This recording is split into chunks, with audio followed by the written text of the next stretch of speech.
മാർക്കോസ് എഴുതിയ സുവിശേഷം 16-ാം അധ്യായം 20-ാം തിരുവചനം.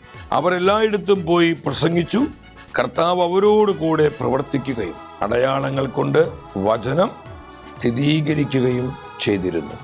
ഈ തിരുവചനത്തിലൂടെ ദൈവത്തിൻ്റെ ആത്മാവ് എന്താണ് നമ്മുടെ ജീവിതങ്ങളോട് സംസാരിക്കുന്നത്?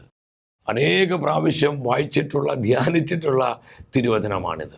കർത്താവ് അവരോട് കൂടെ പ്രവർത്തിച്ചു. എല്ലാവരും വചനം ശ്രദ്ധിച്ച്, അവരെല്ലായിടത്തും പോയി ദൈവത്തിൻ്റെ വചനം പ്രസംഗിച്ചു, കർത്താവ് അവരോട് കൂടെ പ്രവർത്തിച്ചു, അടയാളങ്ങൾ കൊണ്ട് പ്രഘോഷിക്കപ്പെട്ട വചനങ്ങൾ സ്ഥിരീകരിച്ചു. ഇതിൽ എന്നെ ഏറ്റവും അധികം സ്വാധീനിച്ചൊരു ഒരു ഭാഗം, കർത്താവ് അവരോട് കൂടെ പ്രവർത്തിച്ചു. എൻ്റെ പ്രിയപ്പെട്ടവരെ, നമ്മോടൊപ്പം കർത്താവ് പ്രവർത്തിക്കുമ്പോഴാണ് നമ്മുടെ ജീവിതങ്ങൾ കൃപയുള്ളതായി മാറുന്നത്, ഫലദായകമായി മാറുന്നത്, അത് വലിയ റിസൾട്ടിലേക്കും വിജയത്തിലേക്കും എത്തുന്നത്. കൂടെ നിന്ന് കർത്താവിന് പ്രവർത്തിക്കാൻ പറ്റണം. കർത്താവിന് പ്രവർത്തിക്കാൻ കഴിയുന്ന വിധത്തിൽ നമ്മുടെ ജീവിതങ്ങൾ കർത്താവിനോട് ചേർന്നുള്ളതാകണം, ദൈവവചനത്തിലുള്ളതാകണം.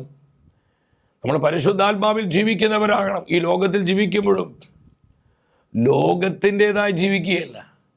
നമ്മൾ ലൗകികരും ജഡീകരുമായി ജീവിക്കാൻ വിളിക്കപ്പെട്ടവരല്ല.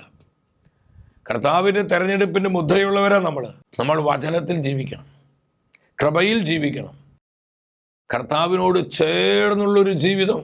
സഹോദരങ്ങളെ, അതാണ് ക്രിസ്തീയ ജീവിതം. ഇപ്രകാരം ആരെല്ലാം ജീവിക്കുന്നുവോ അവരോട് കൂടെ കർത്താവ് പ്രവർത്തിക്കുകയാണ്. നിന്റെ ജോലിയിൽ, നിന്റെ ബിസിനസ് സംരംഭങ്ങളിൽ, നിന്റെ വരുമാന മാർഗങ്ങളിൽ, തൊഴിൽ മേഖലകളിൽ, ശുശ്രൂഷ മണ്ഡലങ്ങളിൽ, നമ്മൾ എവിടെയെല്ലാം ആയിരിക്കുന്നുവോ, നമ്മൾ എവിടെയെല്ലാം വ്യാപരിക്കുന്നുവോ അവിടെയെല്ലാം കൂടെ നിന്ന് കർത്താവ് പ്രവർത്തിക്കുന്നു. എത്ര അനുഗ്രഹദായകമായ ഒരു അനുഭവമാണ്. ആ അനുഭവം നമ്മളൊന്ന് ചിന്തിച്ച് നോക്കി. എത്ര ശ്രേഷ്ഠമാണ് സഹോദരങ്ങളെ, നമ്മോട് കൂടെ നിന്ന് കർത്താവ് പ്രവർത്തിക്കുന്നത്. വലിയ റിസൾട്ട് ഉണ്ടാകും, വലിയ നന്മകൾ ഉണ്ടാകുന്നു. മത്തായിയുടെ സുവിശേഷം 28-ാം അധ്യായം 20-ാം വചനത്തിൽ കർത്താവ് പറഞ്ഞു, കാലത്തിൻ്റെ അവസാനം വരെ ഞാൻ നിങ്ങളോട് കൂടെ ഉണ്ടായിരിക്കും, യുഗാന്തം വരെ ഞാൻ നിങ്ങളെ വിട്ടുപിരിയുകയില്ല, ഞാൻ നിങ്ങളുടെ കൂടെ ഉണ്ടായിരിക്കും. ഇത് കർത്താവിൻ്റെ പ്രോമീസാണ്, മാറ്റമില്ലാത്ത വാഗ്ദാനമാണ്. ഏത് നേരത്തും ഏത് കാലത്തും ഞാൻ നിങ്ങളോട് കൂടെ ഉണ്ടായിരിക്കും, കാലത്തിൻ്റെ അവസാനം വരെ ഞാൻ നിങ്ങളോട് കൂടെ ഉണ്ടായിരിക്കും. സഹോദരങ്ങളെ, കൂടെയുള്ള കർത്താവിൻ്റെ സാന്നിധ്യം നമ്മൾ അനുഭവിക്കണം. കർത്താവ് കൂടെയുള്ളവരുടെ ഒന്നാമത്തെ പ്രത്യേകത എന്ന് പറയുന്നത് അവർ ശക്തരാണ്. ആ ശക്തി എന്ന് പറയുന്നത് നമ്മുടെ മസിൽ പവറല്ല.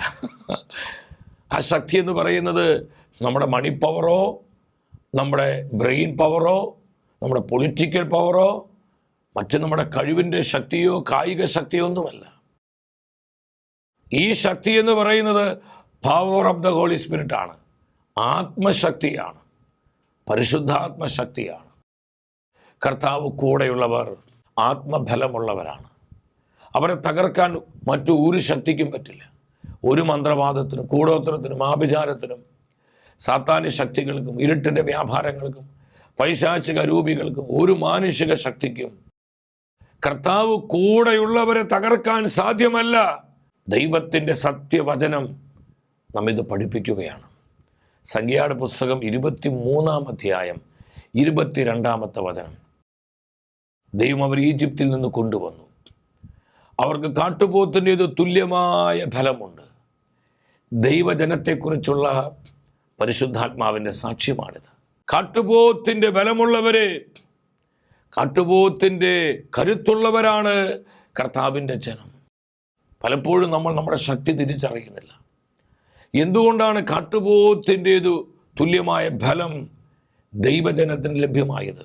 സംഖ്യയുടെ പുസ്തകം 23-ന്റെ 21-ൽ നമുക്ക് ആ രഹസ്യം കാണാൻ പറ്റും.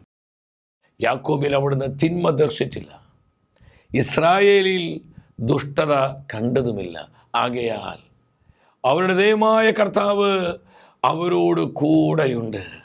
കർത്താവ് തൻ്റെ ജനത്തിൻ്റെ കൂടെ വാഴുന്നു, തൻ്റെ ജനത്തിൻ്റെ കൂടെ വസിക്കുന്നു, തൻ്റെ ജനത്തോടൊപ്പം പ്രവർത്തിക്കുന്നു. കർത്താവ് കൂടെ നിന്ന് പ്രവർത്തിക്കുകയാണ്. ആയതിനാൽ അവർ കാട്ടുപോത്തിൻ്റെ ബലമുള്ളവരാണ്. സഹോദരങ്ങളെ, കർത്താവ് കൂടെ പ്രവർത്തിക്കുന്നവർ ബലമുള്ളവരാണ്. അധികമായ ബലം, ഉന്നതമായ ബലം. ആ ബലത്തെ ഇല്ലാതാക്കാൻ ഈ ലോകത്തിലെ ഒരു തിന്മയ്ക്കും ഒരു ശക്തിക്കും സാധിക്കുകയില്ല. തിരുവചനം സാക്ഷ്യപ്പെടുത്തുന്നു, അവർ ശക്തരാണ്. ഉൽപ്പത്തിയുടെ പുസ്തകം 17:1 ദൈവമായ കർത്താവ് അബ്രഹാമിന് പ്രത്യക്ഷപ്പെട്ട് പറഞ്ഞു, Abraham, I am almighty God. ഞാൻ സർവശക്തനായ ദൈവമാണ്. I am all sufficient God. നീ എൻ്റെ മുൻപിൽ വ്യാപരിക്കുക, കുറ്റമറ്റവനായിരിക്കുക. അവിടെ കർത്താവ് തന്നെ വെളിപ്പെടുത്തിയത് എന്താണ്? ഞാൻ സർവശക്തനായ ദൈവമാണ്. I am almighty God. ഉന്നതനായ സർവശക്തനായ ദൈവം. ഈ വല്ലഭത്വമുള്ള ശക്തി തൻ്റെ ജനത്തിലേക്ക് ദൈവം പകരുന്നു. കർത്താവ് കൂടെ നിന്ന് പ്രവർത്തിക്കുന്ന വ്യക്തികൾ, കുടുംബങ്ങൾ, കൂട്ടായ്മകൾ, മിനിസ്ട്രികൾ എത്ര ബ്ലെസ്സഡാണ്. എത്ര അനുഗ്രഹദായകമായ അനുഭവമാണ്. സഹോദരങ്ങളെ, കർത്താവ് കൂടെയുണ്ടോ നിരന്തരം പരിശോധിക്കണം. ഞാൻ എൻ്റെ തോന്നിയ വഴിയിലേക്ക് ഞാൻ പോവുകയാണോ? എനിക്ക് രസം പകരുന്ന, എനിക്ക് സുഖം തരുന്ന വഴികളിലൂടെ ഞാൻ യാത്ര ചെയ്യുകയാണോ? അതോ ഞാൻ കർത്താവിൻ്റെ വഴിയിലാണോ? ദൈവവചനത്തിൻ്റെ വഴിയിലാണോ? നമ്മൾ പരിശോധിക്കണം. കർത്താവ് കൂടെയുള്ളവർ ശക്തരാണെന്ന് പരിശുദ്ധ വചനം പഠിപ്പിക്കുന്നു. This is the word of God. ഇത് ദൈവത്തിൻ്റെ വചനമാണ്. രണ്ടാമത്, കർത്താവ് കൂടെയുള്ളവരെ അവർ വ്യത്യസ്തരാണ്. It's A different. അവർ വ്യത്യസ്തരാണ്. നമ്മളെ വ്യത്യസ്തരാക്കുന്നത് നമ്മുടെ ഹെയർ സ്റ്റൈലോ, നമ്മുടെ ഡ്രസ്സിങ് കോഡോ, നമ്മൾ കഴിക്കുന്ന ഭക്ഷണമോ, അല്ലെങ്കിൽ നമ്മുടെ മറ്റു പല മാനുഷികമായ സംവിധാനങ്ങളൊന്നുമല്ല. മറ്റുള്ളവരിൽ നിന്ന് നമ്മൾ വ്യത്യസ്തരാക്കുന്നത് നമ്മോട് കൂടെയുള്ള കർത്താവിൻ്റെ സാന്നിധ്യമാണ്. Presence of God. Presence of God. ജീവിക്കുന്ന ദൈവ സാന്നിധ്യമാണ് സഹോദരങ്ങളെ എന്നെയും നിങ്ങളെയും വ്യത്യസ്തരാക്കുന്നത്. മോശപ്രവാചകൻ കർത്താവിനോട് പ്രാർത്ഥിക്കുന്നൊരു പ്രാർത്ഥനയുണ്ട്.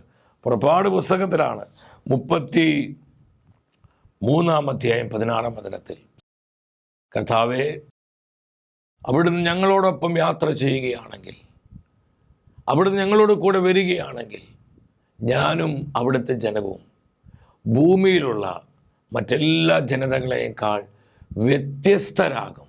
ഞങ്ങൾ വ്യത്യസ്തരാകും. ഞങ്ങൾ വ്യത്യസ്തരാകുന്നത് കർത്താവെ അവിടുന്ന് ഞങ്ങളോടൊപ്പം യാത്ര ചെയ്യുന്നത് കൊണ്ടാണ്. അങ്ങ് ഞങ്ങളുടെ കൂടെ നിന്ന് പ്രവർത്തിക്കുന്നത് കൊണ്ടാണ്. അങ്ങയുടെ സാന്നിധ്യം ഞങ്ങളോടൊപ്പം ഇരിക്കുന്നത് കൊണ്ടാണ് ഞങ്ങൾ വ്യത്യസ്തരാകുന്നത്. എൻ്റെ സഹോദരി സഹോദരങ്ങളെ, നമ്മൾ വ്യത്യസ്തരാക്കുന്നത് കൂടെയുള്ള കർത്താവിൻ്റെ സാന്നിധ്യമാണ്. Presence of God. Presence of God. ജീവനുള്ള ദൈവ സാന്നിധ്യം, ജീവിക്കുന്ന കർത്താവിൻ്റെ സാന്നിധ്യം. ഈ സാന്നിധ്യത്തിൽ നമ്മളെപ്പോഴും ആയിരിക്കണം. നമ്മൾ ലോക വഴികളിലേക്ക് പോകരുത്. നമ്മൾ ലോകത്തിൻ്റെ വഴികളിൽ വ്യാപരിക്കുമ്പോൾ, ജഡീകരും ലൗകികരുമായി നമ്മൾ അധപതിക്കുമ്പോൾ, നമ്മുടെ കൂടെയുള്ള ദൈവ സാന്നിധ്യം നമ്മൾ വിട്ടുപോകുന്നു. കർത്താവിൻ്റെ ഗ്ലോറി മാറിപ്പോകുന്നു. കർത്താവിൻ്റെ ആ സാന്നിധ്യത്തിൻ്റെ ശക്തി അത് കെട്ടുപോകുന്നു, ക്ഷയിച്ചു പോകുന്നു. അതുകൊണ്ട് പൗലോസ്ലീഹ പറഞ്ഞത് റോമാക്കാർക്ക് ഇത് ലേഖനം 12:2, നിങ്ങൾ ലോകത്തോട് അനുരൂപരാകരുത്. നിങ്ങൾ ലോക വഴിയിൽ ജീവിക്കേണ്ടവരല്ല. നിങ്ങൾ കർത്താവ് കൂടെയുള്ളവരാണ്. ദൈവം കൂടെയുള്ള ജനമാണ്. കർത്താവിൻ്റെ വിളിയുടെ മുദ്രയുള്ളവരാണ്. കർത്താവിൻ്റെ ആത്മാവുള്ളവരാണ്. ദൈവത്തിൻ്റെ വചനം ലഭിച്ചവരാണ് നിങ്ങൾ. നിങ്ങൾ ലോകത്തോട് അനുരൂപരാകരുത്. നിങ്ങൾ ദൈവത്തിൻ്റെ സ്വന്തം ജനമാണ്. സഹോദരങ്ങളെ, ഈ പ്രസൻസാണ്, ഈ സാന്നിധ്യമാണ്, കൂടെ നിന്നുള്ള കർത്താവിൻ്റെ ഈ പ്രവർത്തനമാണ് നമ്മൾ വ്യത്യസ്തരാകുന്നത്. നമ്മുടെ സംസാരത്തിൽ ഈ ദൈവ സാന്നിധ്യം ഉണ്ടാവണം.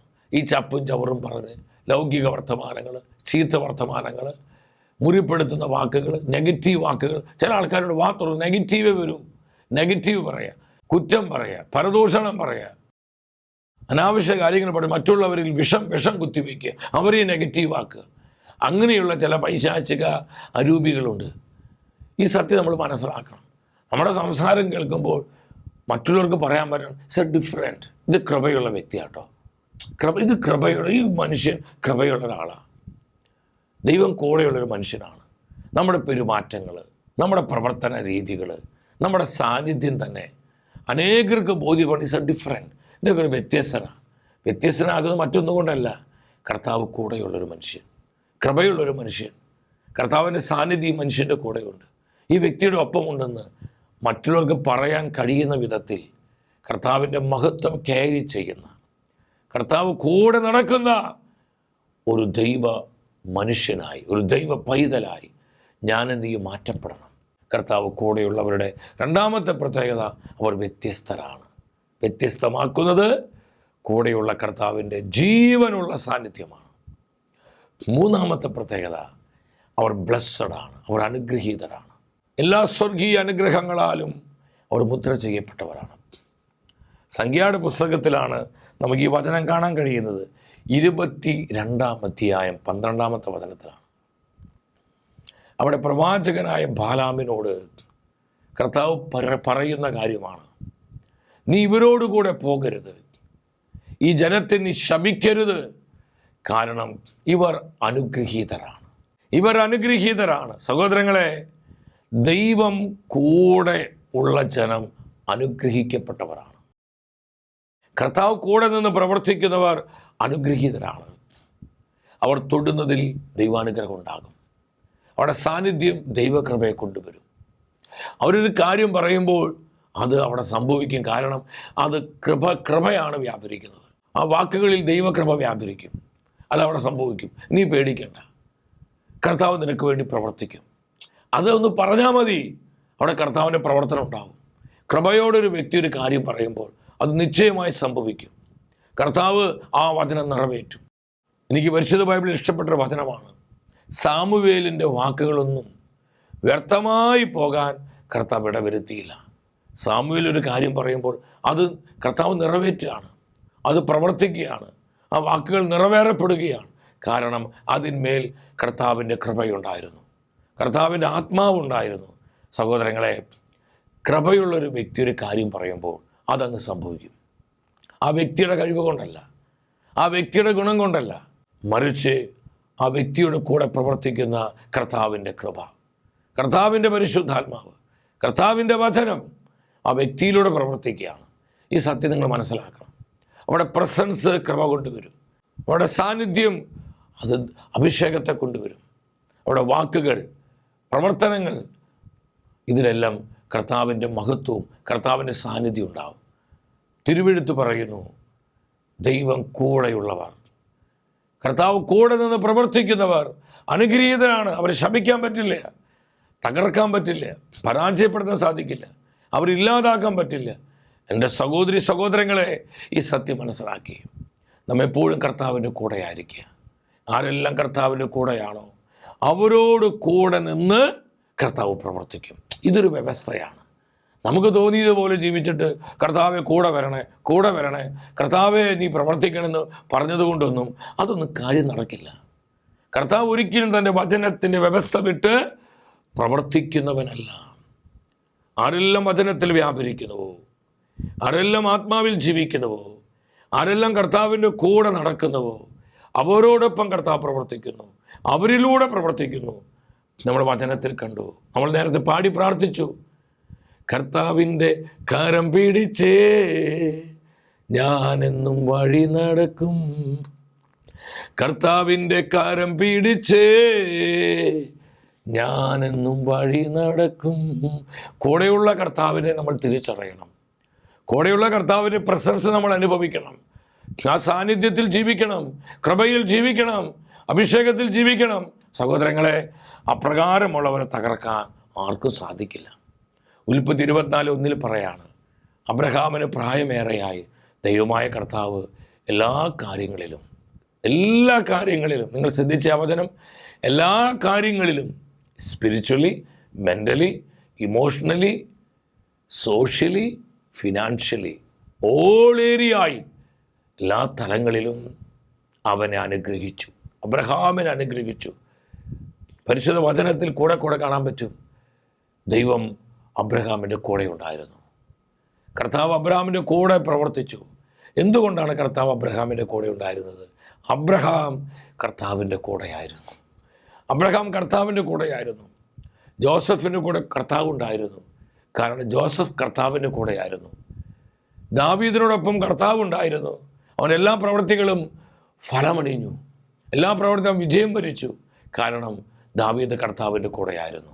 എൻ്റെ സഹോദരങ്ങളെ, ഈ സത്യം മനസ്സിലാക്കി കർത്താവ് കൂടെയുള്ളവരെ അവർ ശക്തരും വ്യത്യസ്തരും അനുഗ്രഹീതരുമാണെന്നുള്ള യാഥാർത്ഥ്യം മനസ്സിലാക്കി കൂടെയുള്ള കർത്താവിനെ തിരിച്ചറിഞ്ഞ് കർത്താവിനോടൊപ്പം യാത്ര ചെയ്യുവാൻ, കർത്താവിൻ്റെ പ്രസൻസിലായിരിക്കുവാൻ, കർത്താവിൻ്റെ കരം പിടിച്ച് മുന്നോട്ട് പോകുവാൻ പരിശുദ്ധാത്മാവ് ദിനംതോറും നമ്മളെ സഹായിക്കട്ടെ. വ്യക്തിപരമായ നമ്മുടെ നിയോഗങ്ങളെയും നമ്മുടെ കുടുംബത്തിൻ്റെ ആവശ്യങ്ങളെയും നമ്മെ ഓരോരുത്തരെയും നമ്മുടെ കർത്താവ് അനുഗ്രഹിക്കുകയും പരിപാലിക്കുകയും ചെയ്യട്ടെ.